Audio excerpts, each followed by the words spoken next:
Hello class 10th students. आज हम लोग डेवलपमेंट चैप्टर का last part sustainability of development पढ़ेंगे। सस्टेनेबिलिटी ऑफ डेवलपमेंट का है कि आपके पास जो भी स्रोत है उसको आप इस तरह से इस्तेमाल करो कि उस पर पर्यावरण पर उसका बुरा असर ना पड़े और भविष्य के लिए भी वो सुरक्षित रहे, यानी भविष्य में आने वाली जनरेशन भी उसका सही तरीके से इस्तेमाल करे। ऐसी डेवलपमेंट होनी चाहिए।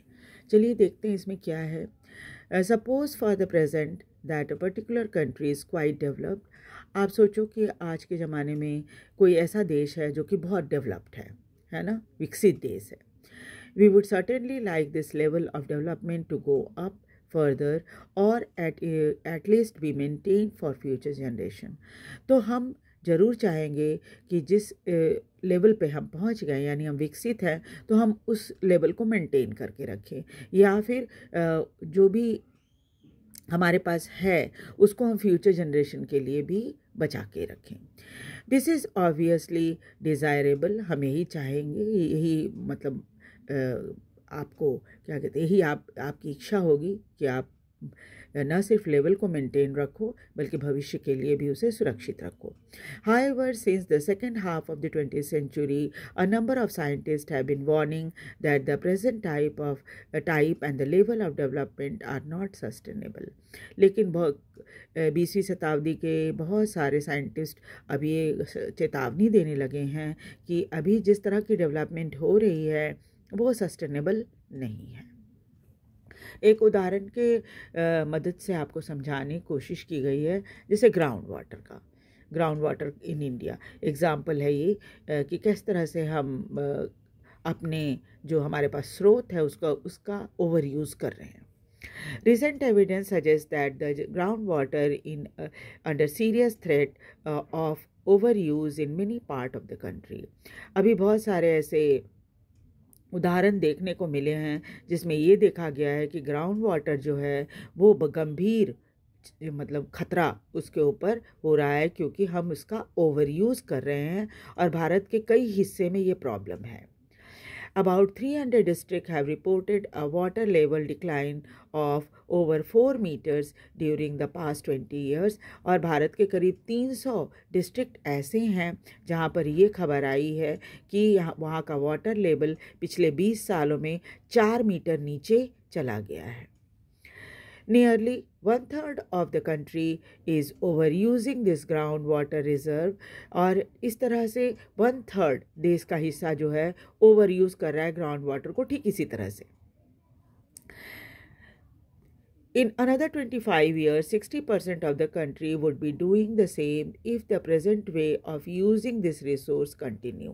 लेकिन आज जिस तरह से हम पानी का इस्तेमाल कर रहे हैं, उसका ओवर यूज़ कर रहे हैं ग्राउंड वाटर का, उसी तरह से अगर हम करते रहे तो भविष्य में 25 सालों में करीब 60% देश का हिस्सा ऐसे ही होगा जो ग्राउंड वाटर का ओवर यूज़ कर रहा होगा, और तब हमारी स्थिति फिर खराब होगी। Groundwater overuse is particularly found in agriculturally prosperous region of Punjab and western UP, hard rock plateau area of central and south India, some coastal area and rapidly growing urban settlement. और इस तरह का water misuse या over use जो हो रहा है वो कई जगहों पे देखा जाता है, जैसे ख़ास तौर पे बहुत संपन्न इलाका जो है पंजाब और वेस्टर्न उत्तर प्रदेश का, जहाँ पर ग्रीन रिवोल्यूशन का बहुत ज़्यादा असर हुआ था, है ना। इन इलाकों में इस खेती में पानी का बहुत ज़्यादा इस्तेमाल होता है। उसके अलावा हार्ड रॉक प्लेटू एरिया जो कि सेंट्रल और साउथ इंडिया में है, यहाँ पर भी मिसयूज़ हो रहा है या ओवर यूज़ हो रहा है पानी का। सम कोस्टल एरिया में भी पानी का ओवर यूज़ हो रहा है। रैपिडली ग्रोइंग अर्बन सेटलमेंट, शहरों में आबादी अब बढ़ रही है तो यहाँ भी पानी का जो है यूज़ ज़्यादा होने लगा है, ख़ास तौर पे ग्राउंड वाटर का। यहाँ पर इस पार्ट में हम ग्राउंड वाटर के बारे में बात करें और दूसरे स्रोत के बारे में बात नहीं हो रही, यहाँ पर ग्राउंड वाटर के बारे में बात हो रही है, कैसे हम उसको ओवर यूज़ कर रहे हैं। Ground water is an example of renewable resource. Ground water जो है एक रीन्यूएबल रिसोर्स है, यानी हर हमेशा क्या होता है, पानी जो है वो गर्मी के दिनों में धूप की मदद से भाप बनता है और फिर आसमान में जाता है और फिर बादल के रूप में बरसता है। ठीक है, तो इस तरह से क्या है, ये रीन्यूएबल है। These resources are replenished by nature as in case of crop and the plant। और ये दोबारा से हमें प्राकृतिक रूप से मिल जाते हैं, जैसे पेड़ पौधे वापस पैदा हो जाते हैं, क्रॉप हम उगाते हैं ना। However, even these resources may be overused, लेकिन क्या है, हम इन रिसोर्सेज का ओवर यूज़ कर रहे हैं। For example in case of ground water, उदाहरण के लिए अगर आप ग्राउंड वाटर देखिए, if we use more than what is being replenished by rain, then we would be overusing this resource। इस तरह से क्या है कि अगर हम जितना ओवर यूज़ कर रहे हैं इस रिसोर्स को, उस हिसाब से अगर प्राकृतिक रूप से पानी ज़मीन के अंदर नहीं जा रहा है तो क्या हो गया, वाटर टेबल नीचे चला जाएगा। दूसरे शब्दों में आप समझ सकते हैं कि जितना पानी हम खर्च कर रहे हैं, ओवर यूज़ कर रहे हैं, उसका पानी जितना खर्च कर रहे हैं, उतना ही अगर बरसात के बाद या बारिश होने पर वो पानी, अगर उतना ही पानी ज़मीन के अंदर नहीं जाता है तो क्या होगा, पानी का, इसका मतलब हम ओवर यूज़ कर रहे हैं और बरसात उसको मेंटेन नहीं रख पा रही है ना।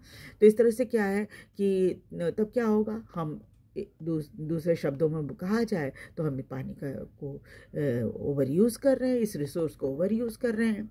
Non renewable resources are those which will be exhausted after years of use. Non renewable आप जानते ही हैं, ऐसे रिसोर्स होते हैं जिसको आप एक बार खर्च कर दीजिए फिर वो वापस नहीं मिले। और कई ऐसे रिसोर्स हैं हमारे पास जो कि कुछ समय बाद इस्तेमाल करते रहेंगे अगर हम, तो वो ख़त्म हो जाएंगे। We have a fix stock on the earth which cannot be replenished. और इसका एक फिक्स स्टॉक होता है जो कि उसको हम दोबारा नहीं ला सकते। जैसे पेट्रोलियम के बारे में आपने सुना ही होगा, उस फिक्स्ड स्टॉक होता है उसका, एक बार आप उसको इस्तेमाल कर लीजिए फिर वो दोबारा आपको नहीं मिलेगा, उसकी भरपाई आप नहीं कर सकते। We do discover new resources that we did not know of earlier। हाँ, हमने कुछ रिसोर्सेज ढूंढ निकाली है जिसके बारे में हम पहले नहीं जानते थे। New resources in this way add to the stock. अब जो नई रिसोर्सेज हमने ढूंढी है वो स्टॉक के रूप में आप रख सकते हैं। However, over time even this will be exhausted. लेकिन आप जानिए कि किसी चीज़ का अगर हम लगातार इस्तेमाल करते रहेंगे तो वो भी किसी न किसी दिन तो ख़त्म हो ही जाएगा। Consequences of environmental degradation do not respect national or state boundary। अगर जो परिणाम होता है environmental degradation का या पर्यावरण के ऊपर जो ख़राब हो रहा है हमारा पर्यावरण, वो क्या है, वो देश और स्टेट तक सीमित नहीं रहता है।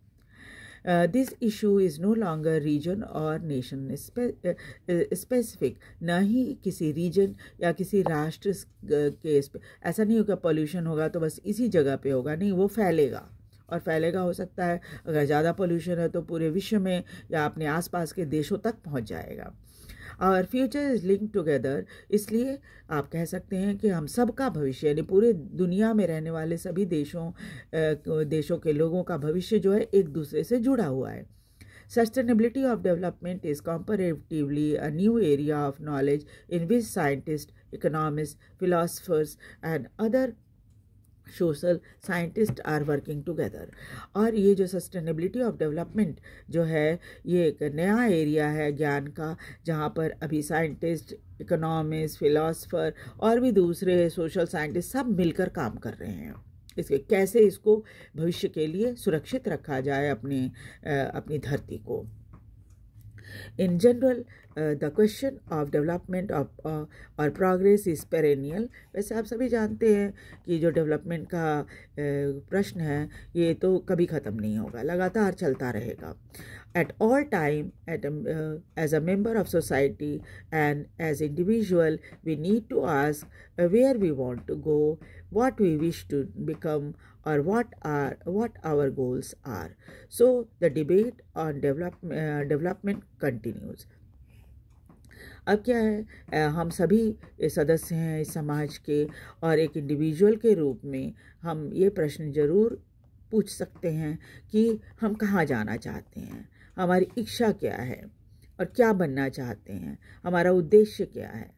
तो इस तरह से ये जो डेवलपमेंट पर जो डिबेट चल रही है, वाद विवाद चल रहा है, ये एक ऐसा विषय है जो कि लंबे समय तक चलता रहेगा।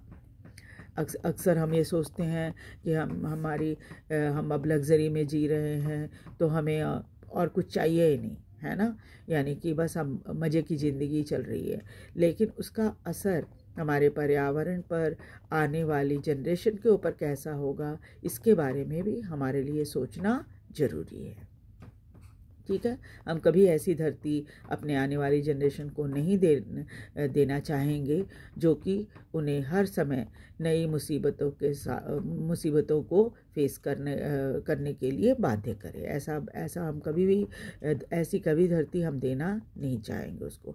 जब हमारे पूर्वजों ने हमें इतनी खूबसूरत तरीके से दिया है इस धरती को, तो हमें भी आने वाली जनरेशन को उसे खूबसूरत तरीके से देना है।